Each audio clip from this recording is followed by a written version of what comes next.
The Tetragrammaton, YHWH. Yahweh, Jehovah. The unspoken holy name, translated from the Hebrew, the one who is. My brain is not elastic enough to encounter 11 quantum dimensions, to imagine black holes, or to envision dark matter. I count on the sunrise to set, knowing in some intellectual tunnel of nerves that we circle it and not vice versa. But wondering how Galileo knew he wasn't the center, when I can't really conceive of being anything less. I know there are other habitable planets that may harbor life, green and teeming, ambitious to know and be known. But I am caught in the bigger mysteries here, in the scatter of so many disparate human faces across the span of Earth's continents. Our minuscule lives, beaten out in poverty or wealth, crawling through histories of eking existence, are perhaps nonsensical. Maybe we are only bacteria infecting our world, lush and sere, verdant and desert, with the fall of Adam and the dream of reincarnated God.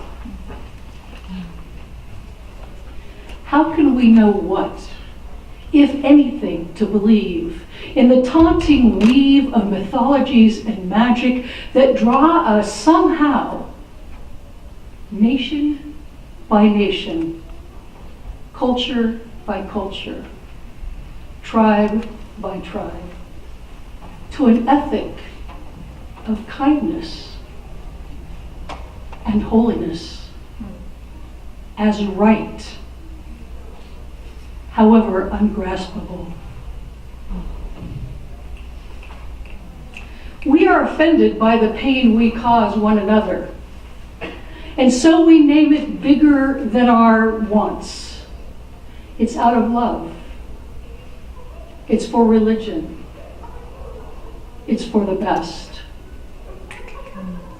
If it were only chance that niggled us from our one-celled beginnings, then I would guess the odds of evil are 50-50. And yet, we still long for niceness, at least in other people, usually from ourselves, apparently not in our politicians.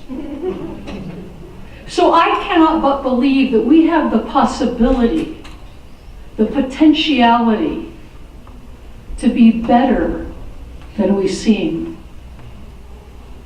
purer than we know.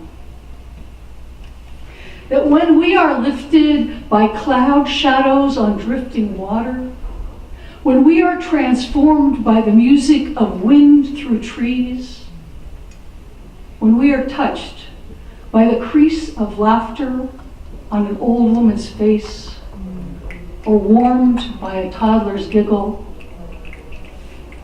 when we can be changed by the words of a poem, there is hope.